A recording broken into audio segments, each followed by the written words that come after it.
This kind of girl doesn't belong here. Find a way to move her out now. Flight attendant targets Down syndrome black girl, and not knowing her mother is her boss in a way that proves sometimes the children flight attendants abuse have mothers powerful enough to end careers with text messages and transform discrimination into termination, because what this flight attendant didn't know when he decided to target a 12-year-old with Down syndrome was that her mother wasn't just any parent, was the newly appointed regional director of operations for the airline, was the highest-ranking black woman in the company's history, was someone who could make phone calls that would ground his career permanently and turn his cruelty into catalyst for policy changes that would bear her daughter's name. Special needs kids like her shouldn't be burdening regular flights. They should fly with proper caretakers on special assistance flights, not clogging up aisles and bathrooms that paying passengers need to use. This is a commercial aircraft, not a therapy center. Craig Daniels said to Ruth Williams, who was 68 years old and standing in the aisle of United Airlines Flight 2847 from Chicago to Houston holding the hand of her granddaughter Destiny, a joyful 12-year-old black girl with Down syndrome who loved airplanes so much she'd memorized safety announcements and wore her favorite wings pin from a previous flight, who'd been trying to get to the bathroom for the last 10 minutes. Who was now crying because this white flight attendant with cold eyes and contemptuous voice had just told her grandmother that she was a burden, that she didn't belong on this plane, that her very existence was an inconvenience to passengers who apparently mattered more than she did. The words hit Destiny in ways she didn't fully understand but felt completely, hit her in the place where children who are different know they're being rejected, hit her grandmother Ruth, who'd raised 5 children and buried a husband and marched for civil rights in the 1960s and thought she'd seen every flavor of racism that existed but was learning that hatred evolved, adapted, found new vulnerable targets, found children with disabilities who couldn't always defend themselves, found ways to be cruel that felt both ancient and contemporary. "Sir, my granddaughter needs to use the restroom," Ruth said with dignity that came from decades of refusing to let racism diminish her. "She has Down syndrome and when she needs to go she can't wait very long. We're not trying to cause problems, we just need access to the bathroom. Please let us pass." And her voice carried the particular patience of black elders who'd learned that politeness sometimes protected you and sometimes didn't but was always worth trying first. This wasn't history. Wasn't something from Ruth's youth that Destiny would only know through stories. This was happening right now in 2025 on a commercial flight where disability rights laws and anti-discrimination policies were supposed to ensure that children like Destiny could travel with dignity, where flight attendants were supposed to be trained to accommodate passengers with special needs, where a 12-year-old asking to use a bathroom shouldn't result in being told she was a burden. But here they were trapped at 30,000 feet with a man whose authority was absolute in this confined space, whose badge and uniform gave him power he was wielding like a weapon against the most vulnerable passengers on the aircraft. And if you think discrimination against disabled people is something we solved with the Americans with Disabilities Act, if you believe racism and ableism don't intersect to create particular cruelty for black children with disabilities, then you need to understand that hatred didn't disappear when laws passed. It just learned to hide behind claims about safety protocols and passenger comfort, while inflicting the same dehumanizing treatment it always has, maybe worse now because it happens. While everyone pretends we've evolved past seeing certain people as less deserving of basic dignity and access. Ruth had experienced microaggressions and outright discrimination throughout her 68 years, had been called names and denied service and treated as less than, but watching Craig target Destiny, watching him look at her granddaughter with disgust barely masked by professional language, watching Destiny's confusion and hurt as she tried to understand why this man was angry at her for needing a bathroom, felt different, felt like racism that had found new ways to wound, that had identified vulnerable targets who couldn't fight back the way adults could, that had decided children with disabilities were acceptable casualties in whatever power game Craig was playing. She'd been shocked when Craig first blocked the aisle, had thought maybe there was some legitimate reason, some safety issue she wasn't aware of, but as he continued refusing access, as his language became more explicitly cruel, as he made clear that his denial was based not on policy but on his belief that Destiny didn't belong on this flight, Ruth realized with sinking recognition that this was intentional discrimination, was exactly the kind of treatment her daughter Vanessa had warned might happen, was the reason Vanessa had hesitated before agreeing to let Destiny travel without her. Destiny was crying harder now, was pulling at Ruth's hand and saying, "Grandma, why is he being mean? Why can't I use the bathroom? I really need to go." And her voice carried the particular distress of a child who didn't understand why adults were making simple things complicated, why asking for a bathroom had resulted in being told she was a burden. And other passengers in nearby rows were watching this unfold with expressions mixing discomfort and curiosity, were pulling out phones to record but not to help, were documenting cruelty without intervening to stop it, and their silence felt like endorsement, felt like collective decision that watching a disabled black child be humiliated was acceptable entertainment, was content worth capturing but not worth defending. If you believe children with Down syndrome deserve the same dignity and access as every other passenger, keep watching, because what happens when this girl's grandmother texts her mother will show you that sometimes justice comes swiftly for flight attendants who thought targeting vulnerable children would have no consequences. And if you've ever been treated like you don't belong somewhere because of how you look or how your brain works, drop a comment below and tell us your story. Tell us where you're watching from and what time it is, because you need to see what happens when discrimination targets the daughter of the woman who can fire you. This story doesn't end the way you think, so hit that like button if you stand against ableism and racism, and subscribe to this channel because we're exposing incidents that airlines don't want you to see. Ruth looked at Craig with eyes that had seen too much hatred to be surprised by more and said, "I'm going to need your name and your employee identification number. I'm going to be filing a formal complaint about how you've treated my granddaughter." And Craig laughed, actually laughed at the threat, and said, "Go ahead and complain. Nothing ever happens. I've worked here for 15 years and complaints from people like you never go anywhere. Now take your granddaughter back to your seats or I'll have you both removed from this aircraft for non-compliance with crew instructions." And his confidence was absolute, was built on years of getting away with behavior that should have gotten him fired, was about to be shattered in ways he couldn't imagine.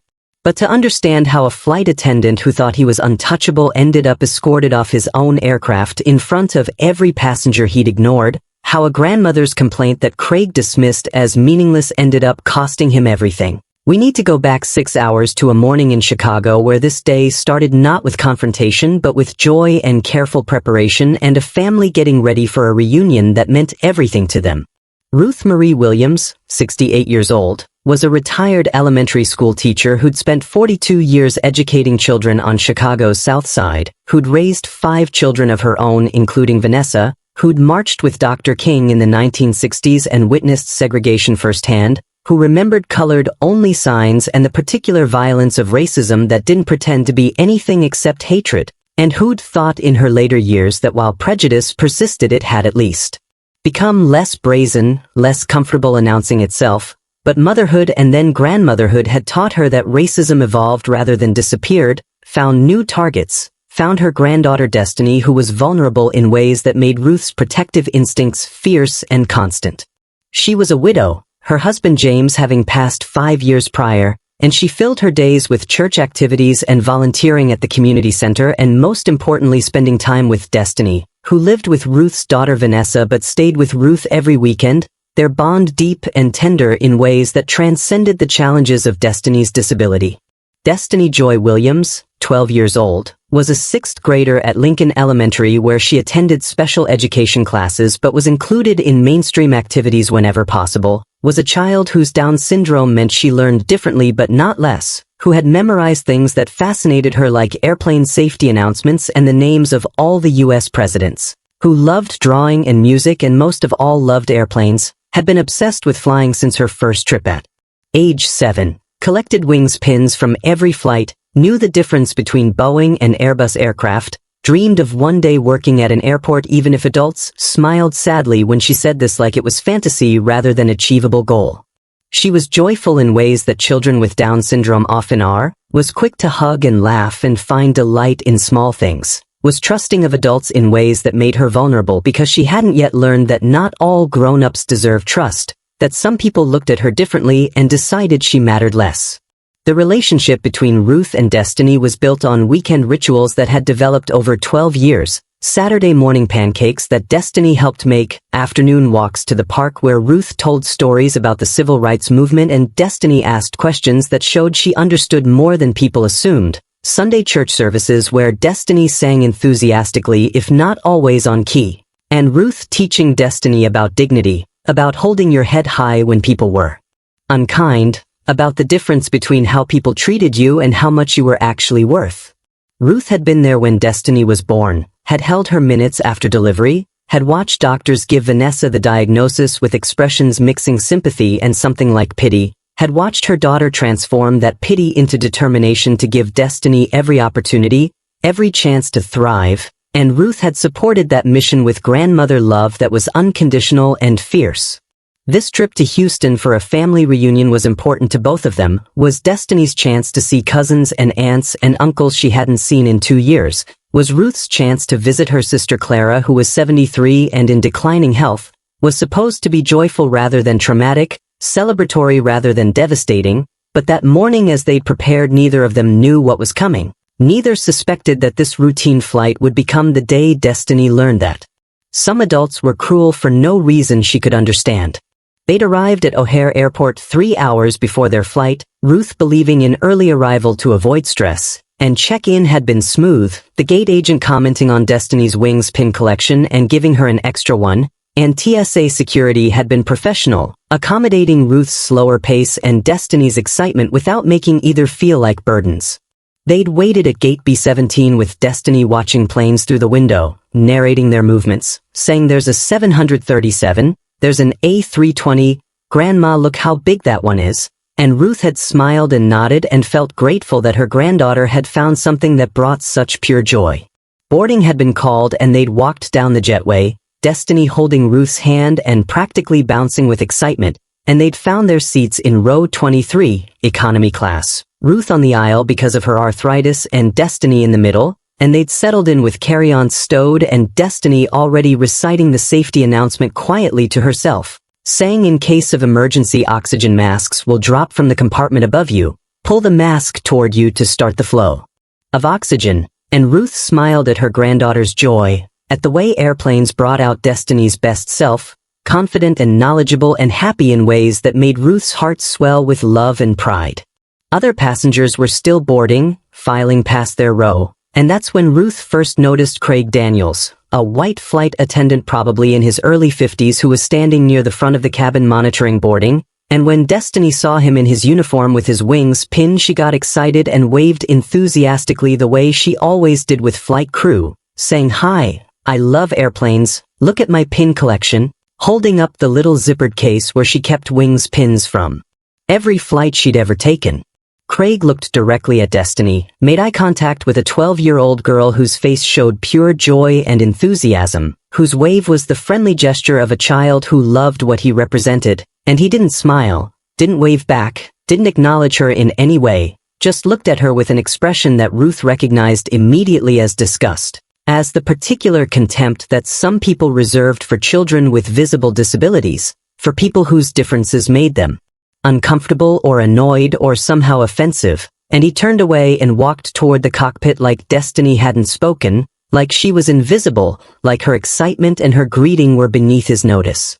Destiny's face fell, her hands slowly lowering from its wave, and she said to Ruth, "Why didn't he wave back, Grandma? I was being friendly. Did I do something wrong?" And Ruth felt her heart break a little because she knew exactly why Craig hadn't responded, knew it had nothing to do with Destiny doing anything wrong and everything to do with Craig's prejudice. But she said, "Sweetie, some people are having bad days. Sometimes grown-ups forget to be polite. It's not your fault. You were being wonderful."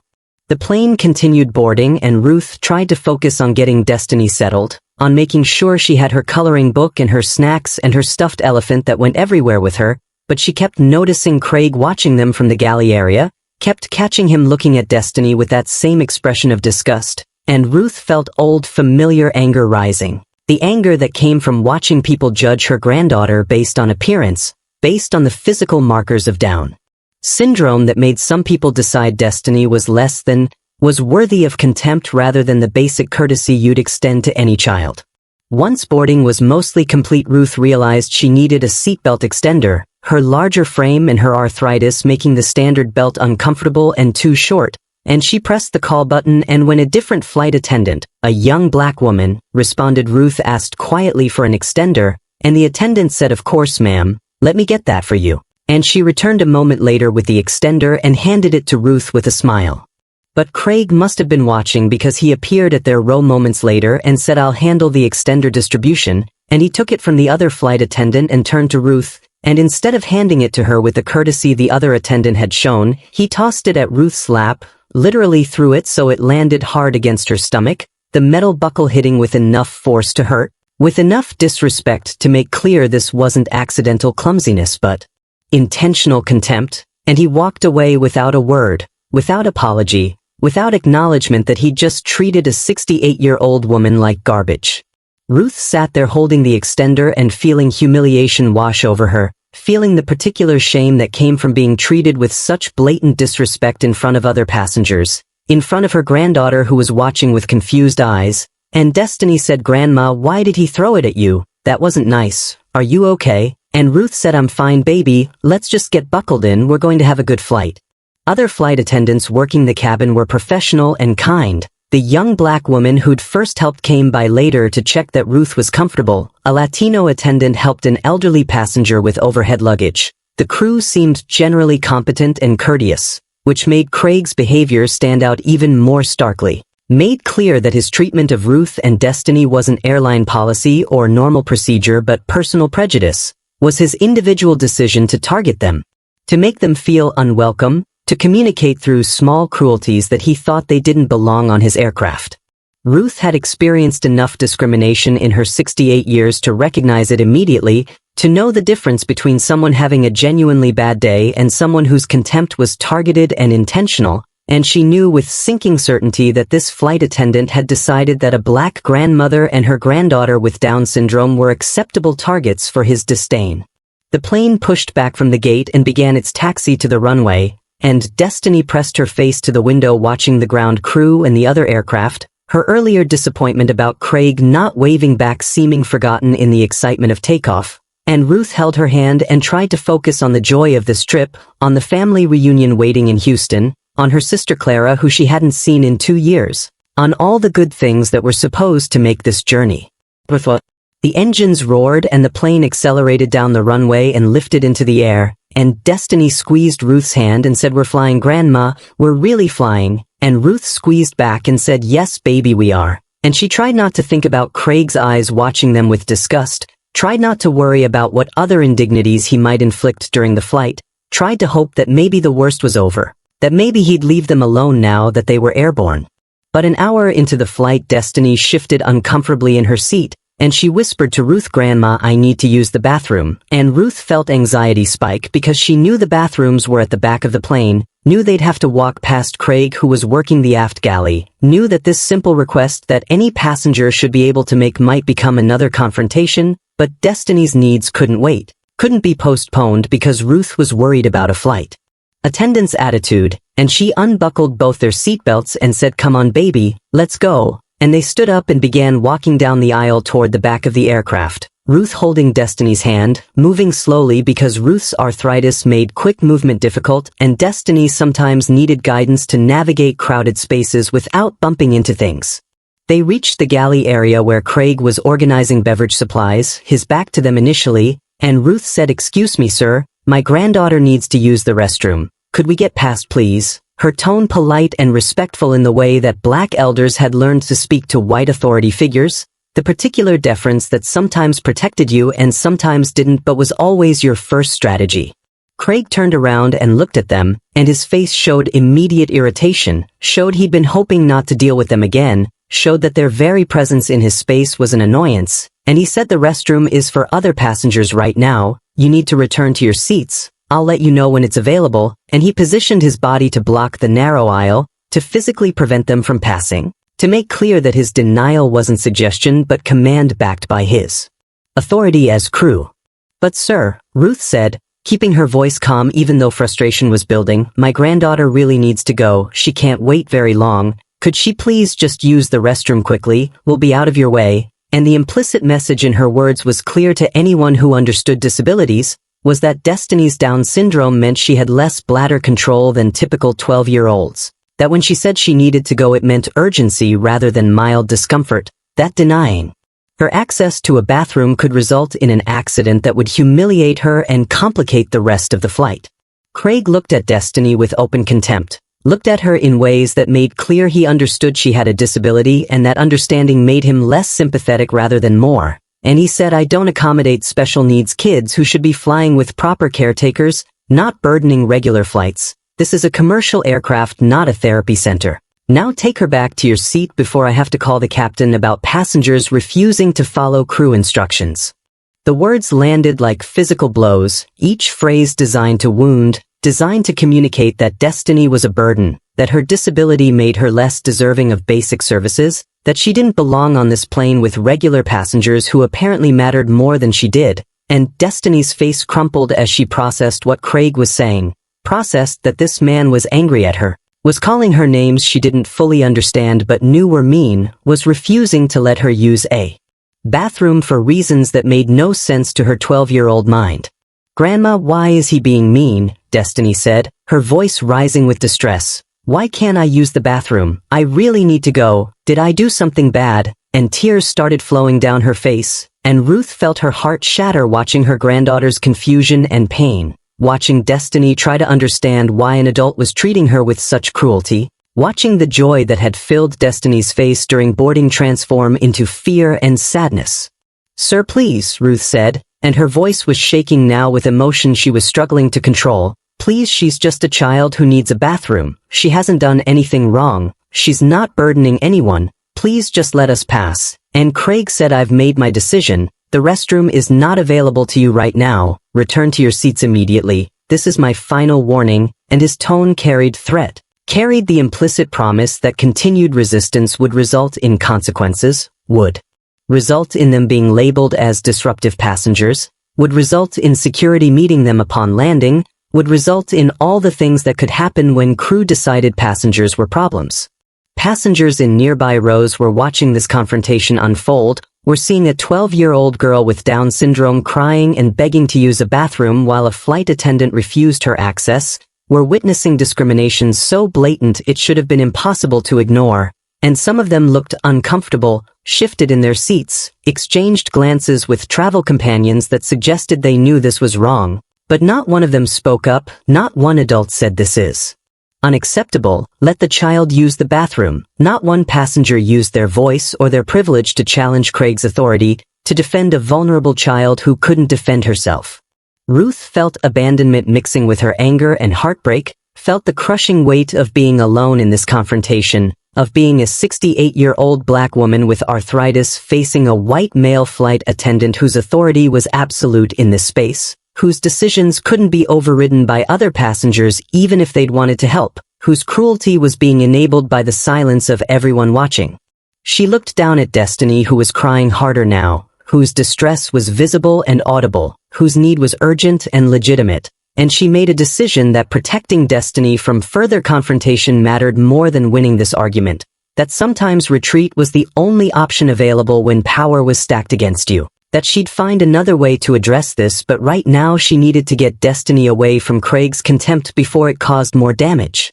If you're watching this and you've ever stayed silent when a disabled child was being discriminated against right in front of you, subscribe to this channel right now and promise yourself you'll speak up next time, because what happens when this grandmother texts her daughter will show you that silence enables cruelty, but intervention can change everything. So hit that subscribe button if you believe children with Down syndrome deserve dignity and access, because this girl needed a plane full of adults to defend her and got cameras instead of courage.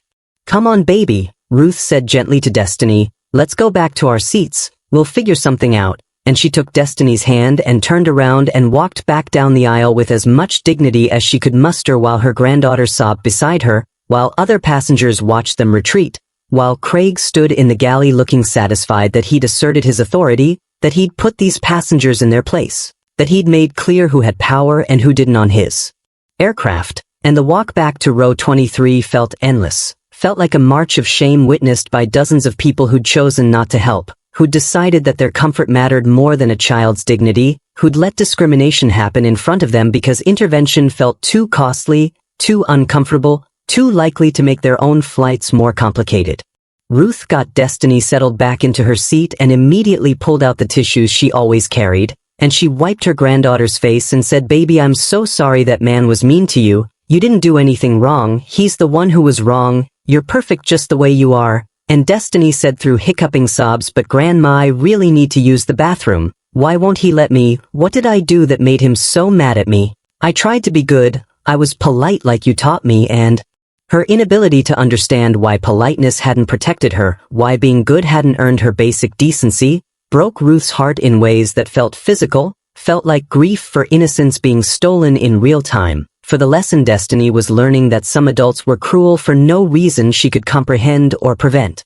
I know you need the bathroom, sweetie, Ruth said, trying to think of solutions, trying to figure out how to meet Destiny's needs without having to face Craig again, and she looked around the cabin and saw that the forward lavatories existed, were closer to first class, were theoretically accessible even though they'd walk to the back because that's where passengers in economy typically went. And she said, let's try the bathroom at the front of the plane. Maybe a different flight attendant is working up there. Maybe they'll be nicer. And Destiny nodded and wiped her eyes and said, okay, Grandma. And they stood up again and this time walked forward, walked past their row toward the front galley. And passengers who'd watched their earlier confrontation with Craig now watched this second attempt. And Ruth could feel their eyes following her, could sense some of them feeling guilty about not helping, could sense others judging her for not controlling the situation better, for letting her granddaughter make a scene. They reached the forward galley where the young black flight attendant who'd been kind during boarding was preparing drinks, and Ruth said, excuse me, could my granddaughter please use the lavatory up here? And the attendant whose name tag read Jasmine looked at Destiny's tear-stained face and said, of course, honey, it's right there, go ahead. And she smiled at Destiny with genuine warmth, with a kindness that should have been standard but felt like grace after Craig's cruelty. But before Destiny could move toward the lavatory, Craig's voice came from behind them saying, what are you doing up here? I told you to return to your seats. I told you the lavatories weren't available. And Ruth turned to see him striding up the aisle looking furious that they'd circumvented his authority, that they'd dared to ask another crew member after he denied them. Jasmine looked confused and said, Craig, what's the problem? She just needs to use the restroom. Why wouldn't it be available? And Craig said, these passengers are being disruptive. They're refusing to follow crew instructions. I already told them they needed to wait. And Jasmine's face showed she understood something was wrong with Craig's explanation, showed she recognized that denying a child bathroom access didn't align with any legitimate policy, but she was junior crew and Craig had seniority, and challenging him directly would have consequences for her career. And Ruth watched the calculation happen on Jasmine's face, watched her want to help but decide it wasn't worth the risk, watched another potential ally choose self-preservation over intervention. I'm sorry, Jasmine said quietly to Ruth, looking genuinely distressed. I didn't realize there was an issue. Maybe you should return to your seats and Craig can help you later. And the apology in her eyes was real but useless, was sympathy without action, was the face of someone who knew wrong was happening but wouldn't stop it. And Ruth felt betrayal even though she understood, felt abandoned even though she recognized Jasmine's vulnerability, felt alone in ways that made her want to cry herself. Craig gestured toward the back of the plane and said, return to your seats now, both of you. This is your final warning. Any further non-compliance and I'll be forced to notify the captain that we have disruptive passengers who may need to be removed upon landing. And the threat was clear, was the power of someone who knew the system would believe him over them, who knew that crew authority was nearly absolute, who knew that a black grandmother and her disabled granddaughter had no real recourse against his decisions. Destiny was crying again, harder now, was saying, Grandma, please, I really need to go. I can't hold it much longer. Please make him let me go. And Ruth felt desperation clawing at her because Destiny having an accident would humiliate her, would add physical discomfort to emotional trauma, would give Craig and the passengers who'd been watching more reason to see them as problems, as burdens, as people who didn't belong on this flight. She knelt down beside Destiny despite the pain it caused her arthritic knees, and she said, baby, can you hold it just a little longer? Just until we land, we'll be there soon and then you can use the bathroom. Can you try? And Destiny nodded even though more tears fell, nodded because she wanted to please her grandmother, wanted to be good, wanted to avoid making the mean flight attendant more angry even though she didn't understand what she'd done to make him angry in the first place.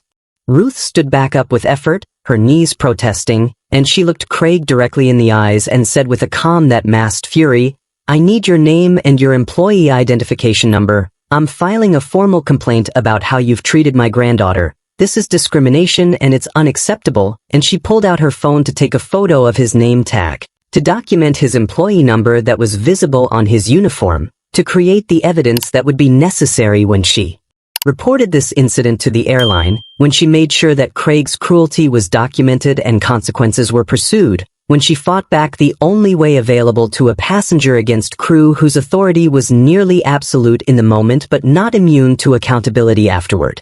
Craig looked at Ruth's phone and then at her face, and he laughed, actually laughed at the threat, the sound carrying contempt so pure it made passengers nearby flinch, made clear he found the idea of consequences hilarious rather than concerning, made obvious he'd heard complaints before and watched them disappear into bureaucratic systems that protected crew over passengers, that prioritized avoiding litigation over addressing legitimate grievances, that made filing complaints feel like shouting into voids that swallowed your words without echo. "Go ahead and complain," Craig said, his voice loud enough that passengers several rows away could hear. "Nothing ever happens. I've worked here for 15 years and complaints from people like you never go anywhere. The airline always backs up crew over passengers, especially passengers who are being disruptive and refusing to follow instructions, so take all the photos you want, file all the complaints you want. I'll still be here doing my job and you'll still be just another passenger who didn't get their way."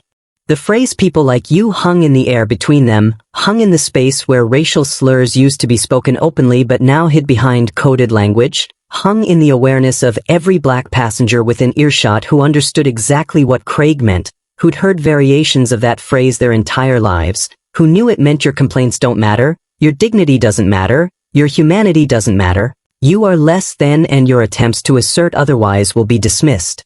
And Ruth felt decades of accumulated rage at that phrase, at the casual certainty with which white people wielded it, at the way it communicated that no matter what happened, no matter how wrong Craig was, the system would protect him and abandon her. She took the photo anyway, captured his name Craig Daniels and his employee number clearly visible, and she said, "We'll see if nothing happens, we'll see if the airline really backs up employees who discriminate against disabled children, we'll see if my complaint goes nowhere," and Craig just smirked and said, "You do that. Now return to your seats before I make this situation much worse for you," and he turned his back on them dismissively, returned to the galley like the conversation was over, like their distress was resolved, like he'd successfully asserted dominance and could move on to other tasks. Ruth took Destiny's hand and walked back to their seats for the second time, walked past passengers who'd witnessed the entire confrontation, who'd heard Craig laugh at the threat of complaints, who'd seen a 12-year-old girl cry and beg for bathroom access and watched it be denied. And still not one person had spoken up, still not one adult had used their voice to say this is wrong, stop treating this child this way. Still the cabin was filled with silent witnesses who'd decided that recording was participation enough, that filming constituted caring, that documentation was equivalent to intervention even though it absolutely was not, even though children needed advocates in real time, not evidence collected for later, even though Destiny needed someone to defend her right now, not videos that would circulate on social media after the damage was done.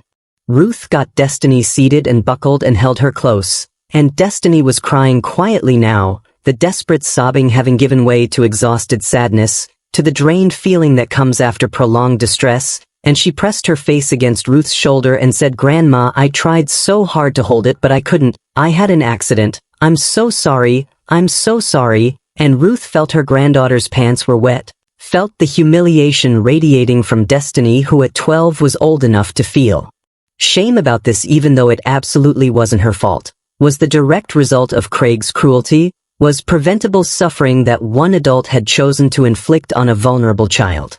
"Oh baby no," Ruth said, tears finally falling freely down her own face now. "This is not your fault. You did nothing wrong. That man is the one who should be sorry. You have nothing to apologize for." And she held Destiny tighter and wished she could absorb her granddaughter's pain, wished she could undo the last hour, wished she'd never let Vanessa talk her into believing that air travel was safe and manageable, that preparation and documentation would protect them, that the world had progressed enough that a disabled black child could fly without being targeted.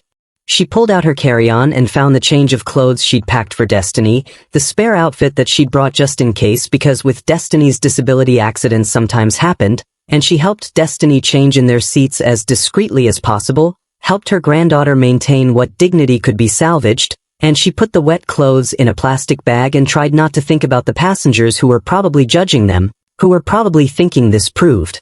Craig was right, that special needs kids were burdens who had accidents and disrupted flights. "I want to go home, Grandma," Destiny said quietly. "I don't like this airplane anymore. I don't want to fly ever again. That man ruined it." And Ruth's heart broke completely because airplanes had been Destiny's joy, had been the thing that made her light up with excitement, had been dreams of future careers and collections of wings pins and memorized safety announcements, and Craig had stolen that in an hour, had taken something pure and turned it into trauma, had taught Destiny that the thing she loved could become the site of her humiliation. "I know, sweetie," Ruth said, "I know he was awful, but we're going to land soon and then we'll never have to see him again, and we're going to make sure he can't do this to anyone else. I promise you that. Mommy is going to help us make sure he faces consequences for being so mean." But even as Ruth spoke the reassuring words, she felt doubt creeping in, felt Craig's confident laughter echoing, felt the weight of 15 years of complaints that never went anywhere pressing down on her hope, felt the history of Black people reporting mistreatment and being dismissed, felt the particular vulnerability of being someone without apparent power facing someone whose authority was backed by institution. And she sat there holding her traumatized granddaughter and feeling defeated. In ways she hadn't felt since the 1960s, since the days when discrimination was legal and fighting it felt like pushing against walls that would never move, and she almost accepted that Craig was right, that nothing would happen, that this would be another story of injustice without consequences. But then she remembered something her daughter Vanessa had said when they'd planned this trip, remembered specific instructions that suddenly felt urgent and essential.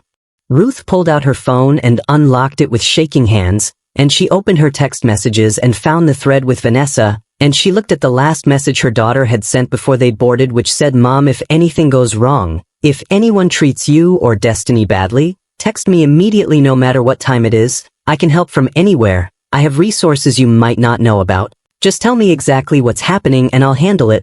Promise me you'll reach out." And Ruth had nodded and promised but hadn't fully understood what Vanessa meant, hadn't known what resources her daughter was referring to, had assumed it was just a mother's instinct to want to help.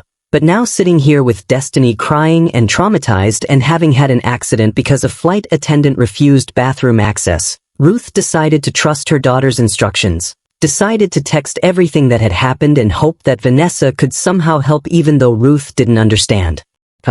She composed the message carefully, her fingers clumsy on the small keyboard, her vision blurred by tears she was trying not to let Destiny see, and she typed, "Mom here. We're on the flight and something really bad happened. A flight attendant named Craig Daniels, employee number 847293, has been discriminating against Destiny since we boarded. He ignored her when she waved at him, threw a seatbelt extender at me, refused to let her use the bathroom, said special needs kids shouldn't be on regular flights, called her a burden. She was crying and begging and he laughed at us. She had an accident because he wouldn't let her go. Other passengers just watched and did nothing. I took photos of his name tag and employee number. He said complaints never go anywhere, that nothing will happen to him. Mom, I don't know what to do. Destiny is heartbroken. She says she never wants to fly again. Please help us if you can."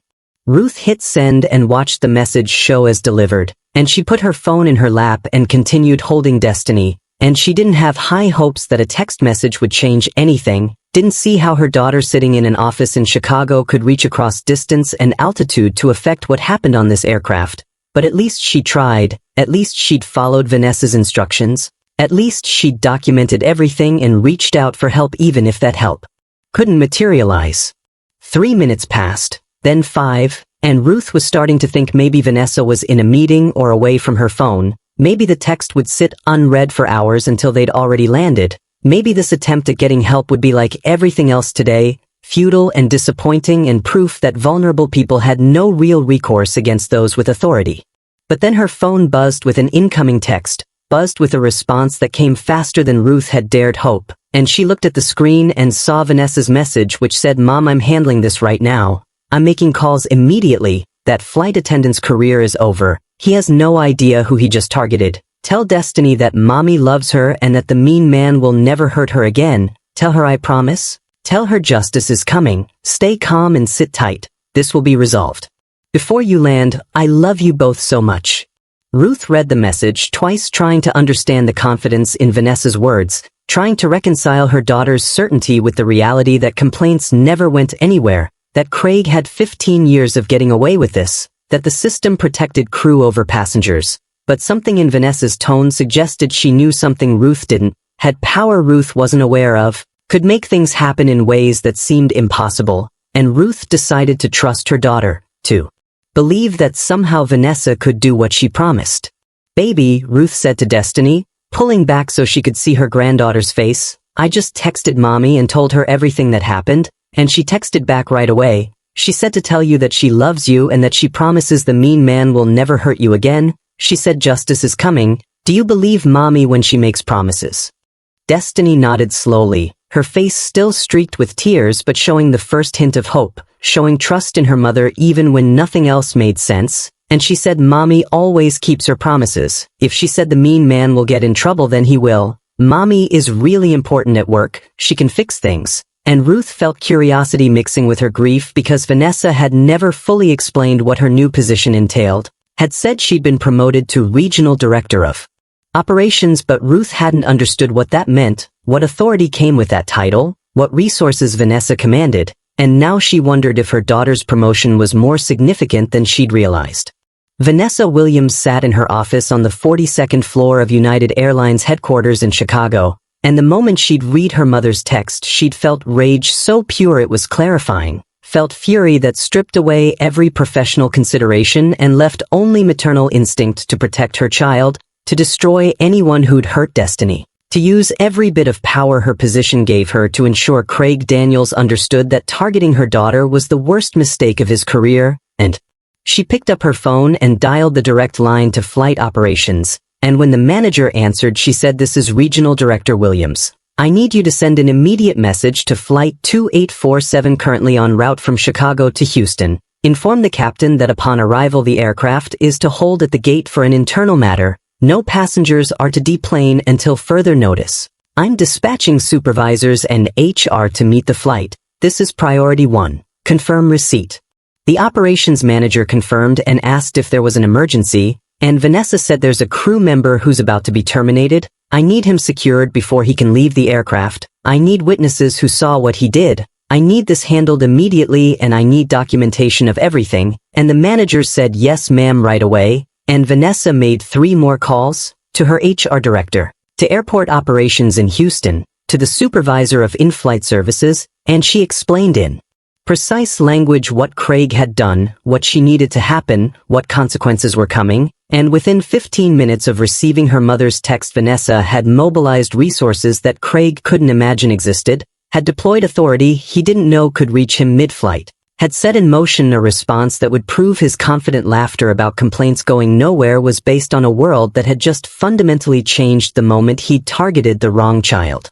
On Flight 2847, Ruth and Destiny sat quietly in row 23, Destiny having calmed somewhat after hearing her mother's promise, Ruth checking her phone periodically hoping for updates, and around them the flight continued normally, passengers reading and sleeping and watching movies, Craig working the aft galley like nothing unusual had happened, like he hadn't just traumatized a child, like this was just another day of asserting authority over passengers he'd decided didn't deserve respect. 20 minutes after Ruth had texted Vanessa, 20 minutes during which Ruth had tried to distract Destiny with coloring books and quiet conversation, the pilot's voice came over the intercom saying, "Ladies and gentlemen, this is Captain Rodriguez. We're beginning our descent into Houston. We'll be landing in approximately 15 minutes. However, I need to inform you that upon arrival we'll be holding at the gate briefly for an internal matter. Please remain seated with your seatbelts fastened. Until we give you clearance to deplane, we apologize for any inconvenience and appreciate your patience." Passengers around the cabin looked confused, exchanged glances with travel companions, wondered what internal matter required holding everyone on board, and Craig, who was securing the galley for landing, also looked puzzled, looked like he was trying to figure out what could require a ground hold, whether there was a security issue or a maintenance problem or some other operational concern. But his face showed no awareness that he was the internal matter, that the hold was about him, that his career was ending in the next 20 minutes and he had no idea it was coming. Ruth felt her heart start to race because she wondered if this was connected to Vanessa's text, if somehow her daughter had made something happen, if the promise of justice was about to materialize in ways Ruth couldn't quite believe were possible, and she squeezed Destiny's hand and said, "Baby, I think Mommy did something, I think help is coming." And Destiny looked up at her grandmother with eyes that were still red from crying but showed cautious hope.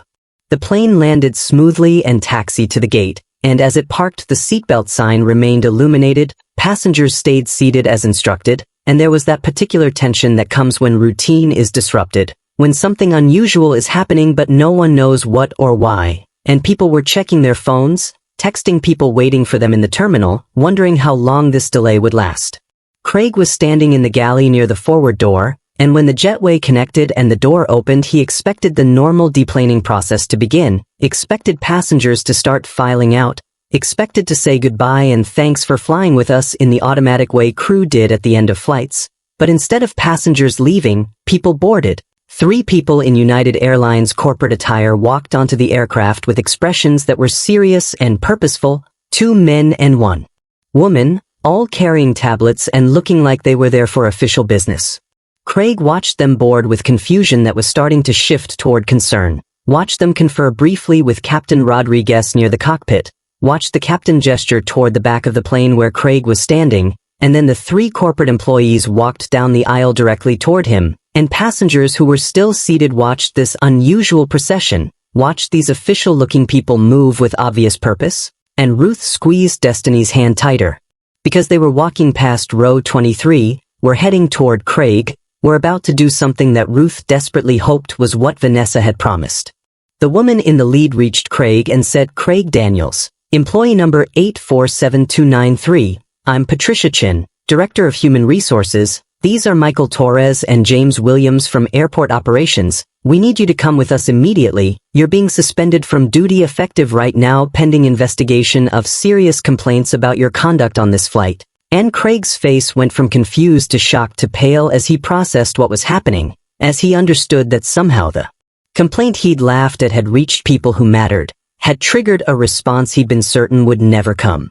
"There must be some mistake," Craig said, his voice losing its earlier confidence, becoming defensive and uncertain. "I was just doing my job, enforcing policies. What complaints? I don't understand what this is about." And Patricia said, "We're not discussing this here. You're coming with us now. We have multiple witness statements. We have photographic evidence. We have documentation from the passenger you discriminated against. Now you can walk off this aircraft voluntarily, or we can have security escort you. What's it going to be?" Craig looked around at the passengers who were watching, looked like he was searching for support or sympathy or someone to confirm that he'd done nothing wrong, but passengers who'd watched him abuse Destiny looked away. Passengers who'd stayed silent when he needed to be challenged now avoided eye contact, and no one spoke up for him, no one defended his actions, and he seemed to realize that the authority he'd wielded so confidently had evaporated, that these corporate representatives had more power than he did, that his 15 years of getting away with complaints meant nothing now.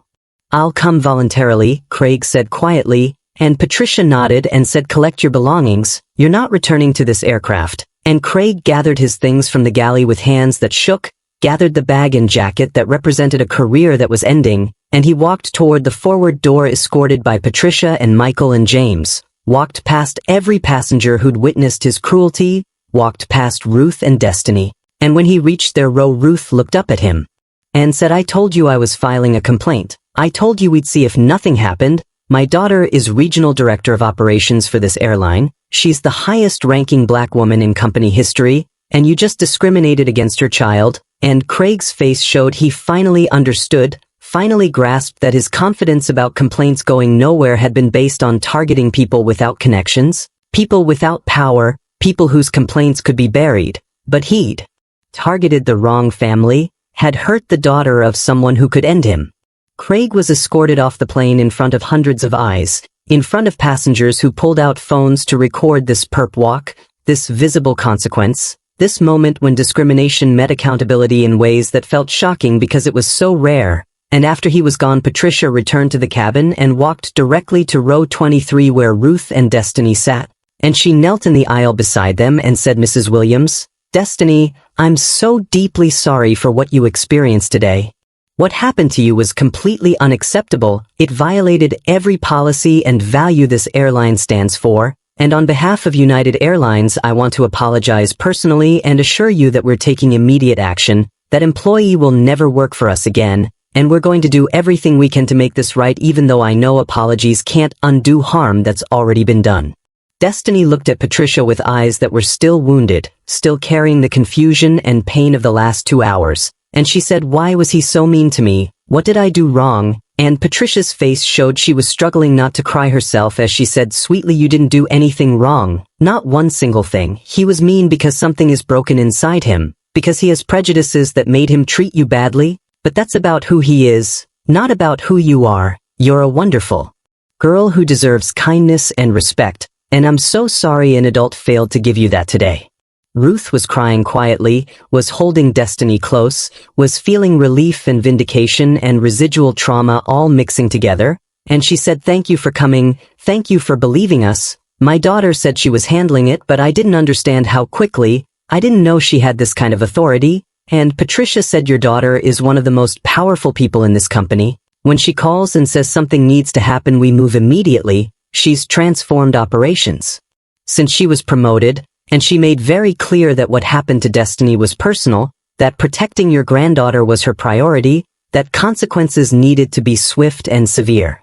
Passengers were finally being allowed to deplane, were filing past row 23, and several of them stopped to apologize to Ruth and Destiny, stopped to say, "I'm so sorry I didn't speak up, I should have helped you, I was wrong to stay silent." And their apologies were genuine but inadequate, were confessions that came after the crisis had passed, after Destiny had already been traumatized, after the damage had been done. And Ruth accepted their words with grace she didn't fully feel, said thank you for saying that, said I hope next time you'll speak up when it matters, said things that were both forgiveness and challenge, both understanding and indictment. One white woman in her 40s stopped and knelt beside Destiny and said, "Honey, I have a son with autism. I should have defended you because I know what it's like when people are cruel about disabilities. I was afraid and I chose wrong. I'm so sorry." And Destiny said, "It's okay. I forgive you," because that's who Destiny was a child whose capacity for forgiveness exceeded what she should have to forgive, whose kindness persisted even after being targeted by cruelty, whose disability hadn't diminished her ability to show grace that adults struggled to match. Ruth and Destiny were among the last to deplane, were given extra time to gather their things and compose themselves, and when they walked into the terminal, Vanessa was there waiting, had caught a flight from Chicago that landed 30 minutes earlier, had rushed to the gate to meet them, and when Destiny saw her mother she ran forward crying, "Mommy, Mommy, you saved me, you made the mean man go away." And Vanessa dropped to her knees and caught her daughter and held her and said, "Baby, I'm so sorry. I wasn't there. I'm so sorry you had to go through that. I love you so much, you're so brave." And mother and daughter cried together while Ruth stood back watching with tears streaming down her own face, watching Vanessa hold Destiny the way only mothers can hold their children, watching reunion that was beautiful and heartbreaking, was joy mixed with grief for what Destiny had endured. The investigation that followed moved with unusual speed given that the regional director of operations was personally invested, and within 48 hours United Airlines had gathered witness statements from passengers, reviewed Ruth's photographic evidence, interviewed other crew members, and compiled a case against Craig Daniels that was so thoroughly documented that there was no possibility of dispute, no way for him to claim misunderstanding or overreaction, no escape from consequences. That had finally caught up with 15 years of discrimination that had gone unchallenged until he'd targeted someone whose mother had power. Craig was terminated within a week, received official notification that his employment was ended for cause, that he'd violated the Americans with Disabilities Act, that he'd engaged in racial discrimination, that he'd brought discredit to the airline through conduct that was indefensible and documented from multiple angles, and his termination was permanent, was accompanied by notation in industry databases that would make him unemployable in aviation, that would end the career he'd spent 15 years building, that would cost him everything because he'd decided a disabled black child was acceptable target for his contempt. Vanessa called Ruth and Destiny personally to inform them of the termination, called from her office where she'd spent the week ensuring every detail was handled correctly, ensuring Craig faced maximum consequences, ensuring the investigation was thorough enough to withstand any appeal, and she said, "Mom, Destiny, I wanted you to hear from me directly. Craig Daniels has been fired. He will never work for United Airlines or any other carrier again. He will never be able to hurt another child the way he hurt you, and I want you to know that I'm not stopping there. I'm implementing new training protocols across all our crews, mandatory disability sensitivity training that will be audited and enforced, and I'm naming it Destiny's Protocol so everyone knows why it exists, so your suffering creates protection for other families." Destiny listened to her mother's words on speakerphone and said, "Mommy, does that mean I helped other kids? Does that mean something good came from the bad thing?" And Vanessa said, "Yes, baby. You helped so many other kids. You changed an entire airline because of your courage, because you survived something terrible and were making sure it never happens again." And Destiny said, "That makes me feel a little bit better. That makes the mean man seem less powerful if good things came after." And Vanessa said, "Exactly. He tried to hurt you, but instead you made the world safer for children like you." But even as Vanessa spoke the reassuring words, she knew with a mother's aching heart that policy changes didn't heal trauma, that corporate protocols didn't give back innocence stolen by cruelty, that her daughter would carry scars from Flight 2847 long after Craig's termination became old news, long after Destiny's Protocol was implemented across every crew, long after the family reunion in Houston had ended and life returned to routines that would never feel quite as safe as they'd felt before. The family reunion happened as planned, Ruth and Destiny arriving at Clara's house where aunts and uncles and cousins had gathered, where the family embraced them with extra tenderness because word had spread about what happened on the flight, where everyone wanted to hear the story directly, wanted to understand how Ruth's complaint had resulted in such swift justice, wanted to celebrate that consequences had actually come for once instead of discrimination being absorbed and endured and moved past without accountability. Vanessa had flown to Houston too, had taken time off work to be with her family, to support her daughter through processing what she'd experienced, to show Destiny that she was valued and protected and that her mother would always fight for her. And on the second night of the reunion, Vanessa presented Destiny with a gift, a small jewelry box wrapped in silver paper, and when Destiny opened it she found a custom wings pin, beautifully crafted in silver and blue enamel, with words engraved across it that read, "Kindness has wings." "This is your pin, baby," Vanessa said, holding Destiny close. "This is to replace the joy that mean man tried to steal from you. This is to remind you that most people in aviation are kind, that most flight attendants would never treat you the way he did, that your love of airplanes is valid and beautiful and no one gets to take that from you. And whenever you wear this pin you remember that kindness matters more than cruelty, that you have wings too, that you can fly anywhere you dream of going." Destiny held the pin carefully, examining the craftsmanship, tracing the engraved words with her finger, and she said, "Mommy, can I still love airplanes even though that man was mean on one, even though I was scared?" And Vanessa said, "Absolutely yes. You can still love airplanes. In fact, I need you to keep loving them because you're going to help make aviation better. You're going to be the reason crews learn to be kinder. You already changed a whole airline without saying a single harsh word, just by being brave and being yourself." The whole family cheered when Vanessa told the story of how Destiny had inadvertently reformed United's training protocols, how her suffering had catalyzed change that would protect countless other disabled passengers, how one 12-year-old with Down syndrome had accomplished what years of complaints and lawsuits had struggled to achieve, which was mandatory enforceable training with consequences for non-compliance. And Destiny smiled shyly at the praise, still processing that something good had emerged from something terrible, still learning that suffering could be transformed into purpose even though the transformation didn't eliminate the pain. But in the weeks and months that followed the family reunion, as life returned to normal routines in Chicago, it became clear that Craig's cruelty had marked Destiny in ways that policy changes couldn't address, had stolen pieces of her joy that proved impossible to fully restore, had taught her lessons about adult cruelty and disability discrimination that no 12-year-old should have to learn. Destiny developed anxiety about flying that persisted long after Craig's termination, would have panic attacks in airports, would cry and beg not to board planes, would say, "What if there's another mean person? What if they don't let me use the bathroom? What if they call me a burden again?" And her questions broke Vanessa's heart because they showed Destiny had internalized the message that she was unwelcome in certain spaces, that her disability made her vulnerable to mistreatment, that the world contained adults who would hurt her for reasons she couldn't control or prevent. She needed therapy to process the trauma, weekly sessions with a psychologist who specialized in disability-related discrimination, and even with professional help, Destiny struggled with nightmares where she was trapped on planes unable to reach bathrooms, where flight attendants laughed at her distress, where she had accidents in front of crowds who watched and filmed but didn't help, and she'd wake up crying for her mother, needing reassurance that she was home and safe and that Craig couldn't hurt her anymore. If this story broke your heart, if it made you realize that staying silent when disabled children are being discriminated against makes you complicit in their trauma, then subscribe to this channel and commit to being the person who speaks up next time, who challenges authority when authority is abusing power, who refuses to let ableism and racism operate unchallenged, because Destiny needed a plane full of adults to defend her and got cameras instead of courage, and your voice next time could prevent a child from developing PTSD, could stop cruelty before it escalates, could be the difference between trauma and safety. So hit that subscribe button if you believe children with Down syndrome deserve dignity and protection.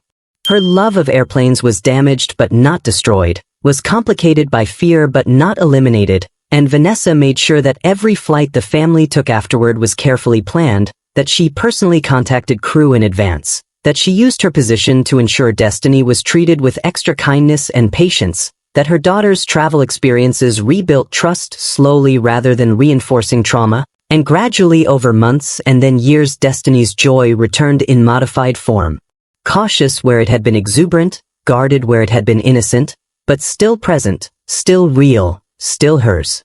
Ruth carried guilt that therapy helped her process but never fully eliminated, guilt that she hadn't protected Destiny better, that she'd walked away from confrontation with Craig when maybe she should have escalated immediately, that she'd waited to text Vanessa until after Destiny had an accident, that somehow her decisions had contributed to trauma even though logically she knew Craig alone was responsible for Craig's choices, that victim blaming yourself was natural but not rational.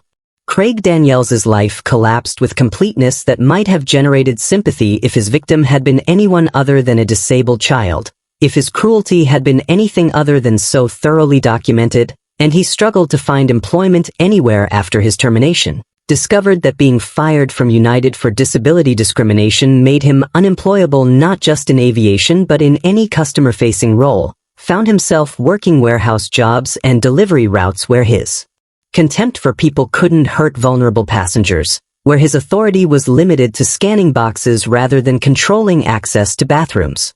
He died at 63, 8 years after targeting Destiny, died alone in a small apartment with few friends and no family willing to attend his funeral, died having never apologized to the child he traumatized, having never taken responsibility for choices that had destroyed his career and taught him the hard truth that discrimination eventually costs perpetrators even if it takes years for consequences to arrive. And his obituary mentioned his firing more prominently than his 15 years of service, defined him by his worst actions rather than his decades of work, reduced him to cautionary tale about how hatred hurts everyone it touches but hurts its targets most of all.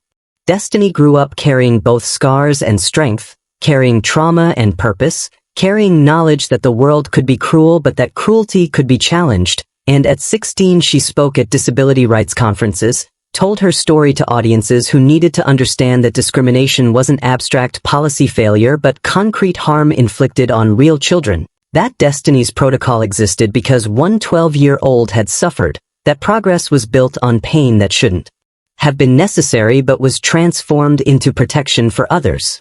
And when she wore her kindness has wings pinned to those conferences, when she stood at podiums telling adults about the day a flight attendant decided she was a burden, she carried herself with dignity that Ruth had taught her, with purpose that Vanessa had helped her find, with resilience that was hers alone, proof that disability didn't diminish worth, that cruelty couldn't eliminate joy, that one child's courage could change an entire industry even though the cost of that courage was trauma. She'd carry forever.